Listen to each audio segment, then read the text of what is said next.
सब technical point बहुत बड़ा रेस किया उन्होंने कि नहीं, कैसे खबर देखिए ना, इससे बड़ी तो कोई ब्रेकिंग न्यूज नहीं हो सकती इस मौसम में। पिछले कई महीनों में इससे बड़ी खबर नहीं आई कि वो कहते हैं वोट काउंट ही नहीं होगा। बहुत बड़ा तो अगर वो चले गए और स्पीकर कहता है ये वोट काउंट नहीं होता, अब तक ये कहा जा रहा था कि ये वोट काउंट होगा, मगर स्पीकर ने फैसला करना ना, इसके बाद जाएगा अदालत में।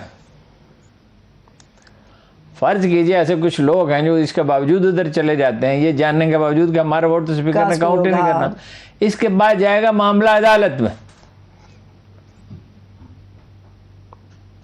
ठीक है, यानी मामला अब तूल पकड़ेगा, होना कुछ भी नहीं है, सिर्फ दावे हैं और इमरान खान साहब पे दबाव डालने की कोशिश है। यही वो पॉइंट्स है जिसकी वजह से इमरान खान साहब काफी ज्यादा पूरा जो सवाल आपको करना चाहिए था नहीं किया। मुझे भी बाद में ख्याल है कि चौधरी परवेज इलाही अगर वजीर आला होंगे पीपल्स पार्टी के सपोर्ट से, तो ज़ाहिर है फिर नून लीग की सपोर्ट भी शामिल होगी डेफिनेटली। फिर 1.5 साल के लिए होंगे, तो इसका मतलब है जरदारी साहब अपने पौने मुआना मौक़िफ़ पे वापस चले गए कि 1.5 साल एक इंटरिम गवर्नमेंट होगी अगर वो इसमें कामयाब हो जाते हैं जी। एक दिलचस्प सवाल और मेरे जहन में आया, क्या अगर जहांगीर तरीन ग्रुप के साथ अंडरस्टैंडिंग हो चुकी है, अलीम खान साहब भी कुछ लोगों को ले गए या उन्होंने कोऑर्डिनेट किया, तो नो कॉन्फिडेंस तो पहले पंजाब में पेश होनी चाहिए। वहाँ तो 40 की अगर तादाद है और उसकी अंडरस्टैंडिंग हो चुकी है, तो नो कॉन्फिडेंस तो पहले पंजाब असेंबली में तो फिर क्विकली पास हो सकती है। तो धूल मट्टी उड़ा रही है ना ऑपोजिशन फिर हारून साहब इन बातों से, इन सवालात से। और भाई सवाल मौजूद है,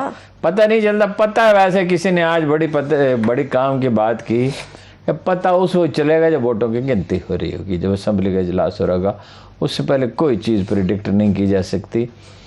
और ये भी अब लोग कहने लगे हैं जो कल मैंने कहा था कि कैसे मुमकिन है कि इस्टेब्लिशमेंट खामोश रहे, बिल्कुल लाताल्लुक रहे और मुल्क को अनारकी के हवाले कर दे। यानी ये तो ठीक है कि वो किसी की हमायत ना करे, मुखालफत ना करे, ऐसे यही इस्टेब्लिशमेंट से हमेशा यही मुतालबा किया जाता है वो दखल ना दे। लेकिन ये कैसे मुमकिन है कि ख़रीदो फरोख्त हो रही हो, मंडियाँ लगी हुई हों और मुल्क अनारकी की तरफ जा रहा हो और बदअमनी फैल रही हो, हाँ। और वो लाताल्लुक रहे। लाताल्लुक तो नहीं रह सकती, करेगी क्या ये मैं नहीं कर सकती। ठीक है, अब दोबारा से हम कराची के हवाले से बात शुरू करते हैं, आगे बढ़ते हैं। हारून साहब, कराची का जो विजिट उसमें ये इशारा है कि उन्होंने किया है, अगर मैं सही समझा हूँ, आमिर खान साहब अपनी बोली बोलते हैं, अरकान असेंबली की नहीं, MQM के अरकान असेंबली की नहीं। जो हमारे पास ऑप्शंस खुले हैं अभी भी। हाँ, ये ठीक है, नहीं ये इसमें तो कोई शुबा नहीं। वैसे ये बात खालिद मकबूल सिद्दीकी साहब भी कर चुके हैं हारून साहब काफी दिन। अच्छा चलिए ठीक है, वो उस वक्त की थी ना। अब जाने के बाद ये लबल अजय इख्तियार करना, ये वो बात है। वो ये कह रहे हैं, असल में इसे मैसेज ये है, खान साहब मेरे साथ भी बात कर रहे हैं, मैं बड़ा लीडर हूँ, काफी इन्फ्लुएंस करते हैं वैसे, ठीक है ना। वैसे तो आफाक अहमद भी जाए। हाँ। एक बात मैं आपको बता दूं, कराची को खो दिया पीपल्स पार्टी ने, यानी PTI के भी लोगों से मुतमईन नहीं है, क्योंकि वहाँ कराची में कल्चर डेवलप किया MQM ने 25 साल में कि वो उनके MNA और MPA दफ्तरों में बैठते थे, 90 में बैठते थे, हर जगह बैठते थे, हर रोज़ लोग अपने मसाइल लेके आते। वो थाने से मुतल्लक है, कचहरी से मुतल्लक है, बिल्डिंग कंट्रोल अथॉरिटी से मुतल्लक है, किसी चीज़ से मुतल्लक है, किसी भी बल्दिया से मुतल्लक है, वाटर बोर्ड से मुतल्लक है, और वो वहाँ जाते थे और वो उनके लिए टेलीफोन करते थे या रुक्का लिख के देते थे या उनके साथ कोई आदमी भेजते थे। इस कल्चर के ये तो बाबू लोग हैं, ये तो इस कल्चर के लोग नहीं हैं। सही। और ये मिलते घुलते नहीं हैं उस तरह से जैसे होना चाहिए इन लोगों को। नहीं, वो देखिए जब कल्चर एक बन जाता है ना किसी इलाके का। मैंने एक दफ़ा एक आदमी से पूछा था कि ये MNA बनने का क्या तरीका, ये इलेक्शन जीतने का क्या तरीका, आप लोगों ने क्या तरीका इख्तियार किया।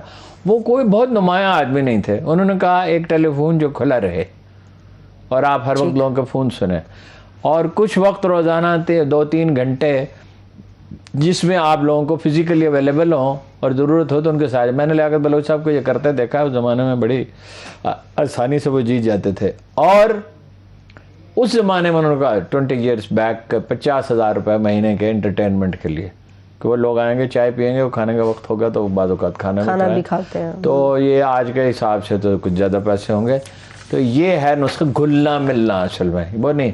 लेकिन पीपल्स पार्टी ने खो दिया, जमात इस्लामी ने गेन किया है, MQM ने शायद उससे ज्यादा गेन किया है। अच्छा। उसको वोटर उसकी तरफ पलटेगा। ठीक है। और पीपल्स पार्टी को कुछ मिलने वाला नहीं है, इसलिए कि 95% टैक्स कराची सिटी से लेके तो वो खर्च वो होता है दही सिंध पे, और दही सिंध में क्या खर्च होता है, खा लिया जाता है। सही। और मुलाजमतें उन्हें दी नहीं जाती, पब्लिक सर्विस कमीशन तबाह कर दिया, और वो जाली सर्टिफिकेट पे उनको भी पता होता है ये जाली हैं, और मतलब ये कराची का रहने वाला जो असल में रहने वाला है उसे नौकरी नहीं मिलती, डोमिसाइल नकली डोमिसाइल बल्दियाती अदारों को इख्तियारात देने के लिए तैयार नहीं है। सही है। ठीक आज है। मुस्तफा कमाल ने ये कहा कि 10,000 रुपए तो आपको मिले ना 13 साल हो, 13.5 साल हो गए, तो उसमें से कराची पे कितने खर्च किए? पैसे कराची देता है, कराची पे खर्च नहीं होते।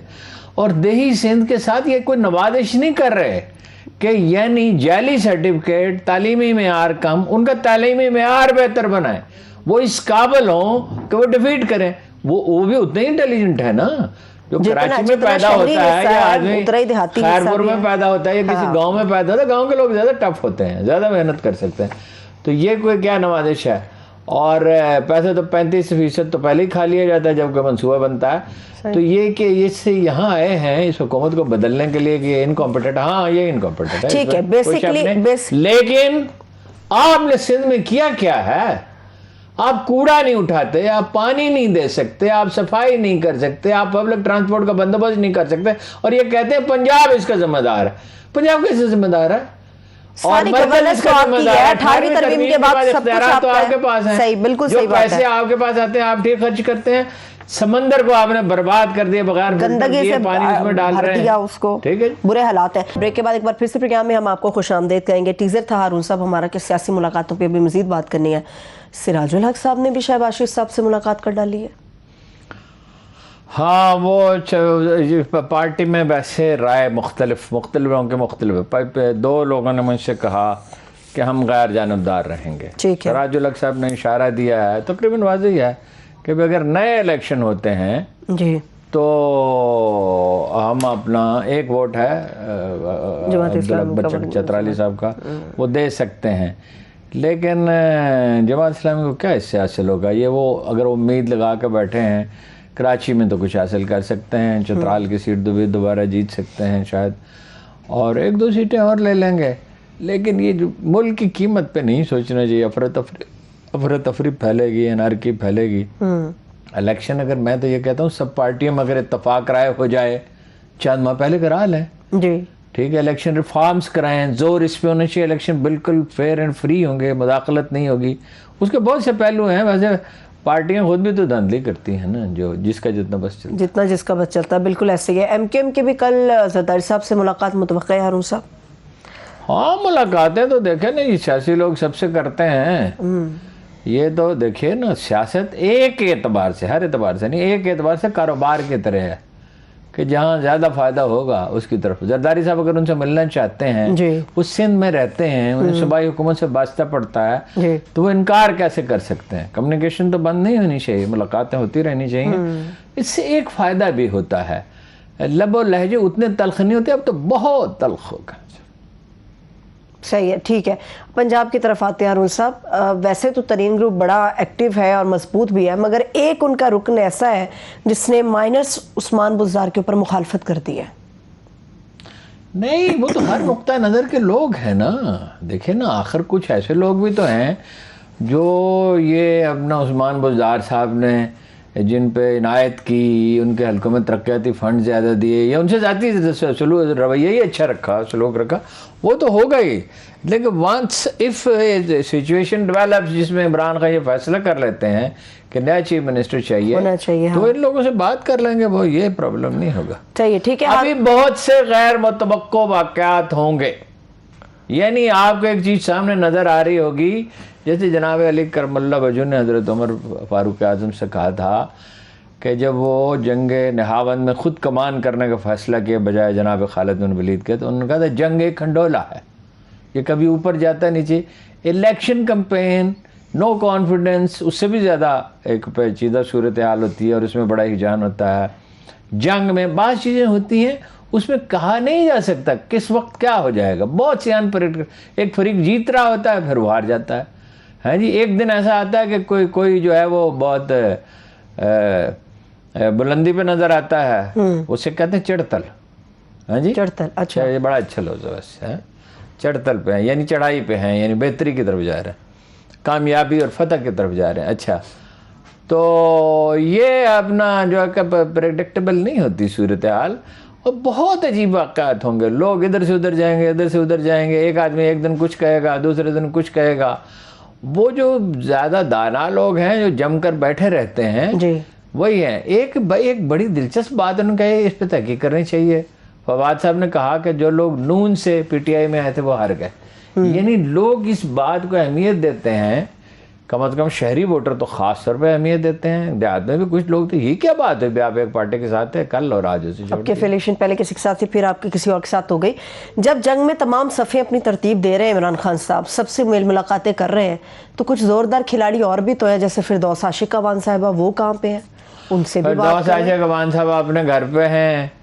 मुझसे गलती हुई, मेरे पास बहुत पहले ये खबर मौजूद थी, उनसे रब्ता किया गया। बिलावल साहब खुद उनके पास जाना चाहते थे, उनको लेकर पीटीआई में शामिल होना चाहते थे। चांद साहब से भी, नदीम अज़ल चांद साहब से भी इसी तरह रब्ता किया गया, वो नाराज़ थे और उन्होंने फैसला किया। उनका दिल भी नहीं लगता था, उनके वर्कर जो हैं वो पीपल्स पार्टी के वर्कर हैं, उनकी उम्र उन्हीं के साथ गुजरी है, उनके बुजुर्गों के भी, अजीज़ों रिश्तेदारों के भी, वो एक कल्चर में परवान चढ़े हैं, भुट्टो उनके रहे हैं, वो चले गए।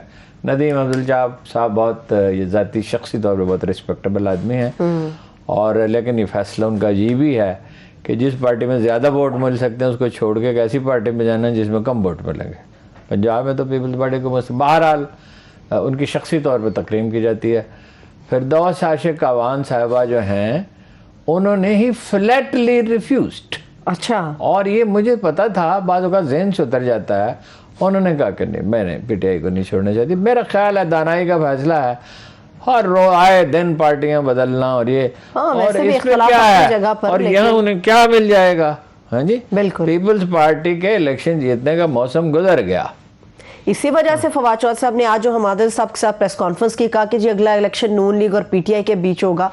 पीपल्स पार्टी तो है ही नहीं, सवाए दही सिंध के, इवन सिंध में भी देखे ना जो वो हरकतें कर रहे हैं ना, कराची शहर के साथ जो सलूक कर रहे हैं, कराची की दरअसल तो बड़ी तौहीन और तजलील कर रहे हैं। कराची उनके लिए वैसे ही होना चाहिए जैसे दही सिंध है, हुक्मरान तो बाप की तरह होता है, लेकिन कराची के साथ एक गरज है। अब वो जो ठीक है, वो इमरान खान साहब का लबलाजा तो ठीक नहीं, उनका उर्दू ज़बान सीख लें, इसमें क्या बुराई है उर्दू ज़बान से। वैसे और बात उन रिमार्क्स उन्होंने ठीक नहीं दी है, सुना दूं तो वो सुना देंगे। यानी क्या है कराची के साथ कद, कराची कोई सौतेली औलाद है, कराची कमा के देता है आपको, इंडस्ट्री है, एक्सपोर्ट का इन्हिसार उस पर है, पाकिस्तान का बेहतरीन टैलेंट कराची में, उसके बावजूद कराची के साथ वो सलूक नहीं होता जिसके जैसे कोई कद होती है, कोई नफरत। इसका मतलब ये नहीं है कि दही सिंध को ऊपर ना उठाए, दही सिंध में इंडस्ट्री लगाई जाए, तालीम बेहतर बनाई जाए, टेक्निकल अदारे कायम किए जाए, असातिज़ा की बेहतरीन तरबियत की जाए। हाँ। वो पीछे रह गए, उन्हें ऊपर उठाना चाहिए। दही सिंध, दही जो अंदरून बलूचिस्तान है, वो बहुत पीछे रह गए। अगर किसी कौम में कोई अखलाकी एहसास हो और लीडरशिप में, तो उनकी फिक्र करनी चाहिए। ये नहीं है कि आप दही सिंध को नजरअंदाज कर दें, लेकिन ये जाली से वो बना के, और फिर ये है कि कोई उर्दू बोलता है या पंजाबी बोलता है या सिंधी या बलोची या कोइस्तानी या खवार जबान बोलता है, ये जो अपना बोलते हैं अपना चतराल वाले, कोई किसी भी ज़बान से इससे क्या ताल्लुक है। वो इक्वल सिटीजन है, उसके वही हुकूक हैं, और आप एक वसत नजर होनी चाहिए। उन्होंने सिंधी पार्टी बना दिया, वहाँ अंदरून, अब कहते हैं सिंध हुकूक मार्च, जितना अरसा सिंध में ये जुलूस चलता रहा, सिंध हुकूक मार्च, कौन से हुकूक हैं जो उसे नहीं मिल रहे, और जो हुकूक आपने गजब किए हैं, बिल्कुल थर के आपने गजब किए हैं, कराची के आपने गजब किए हैं, बल्दियाती इदारों के आपने गजब, और इल्जाम आप विफाक पर लगा देते हैं। जरा पंजाब के क्या ताल्लुक है?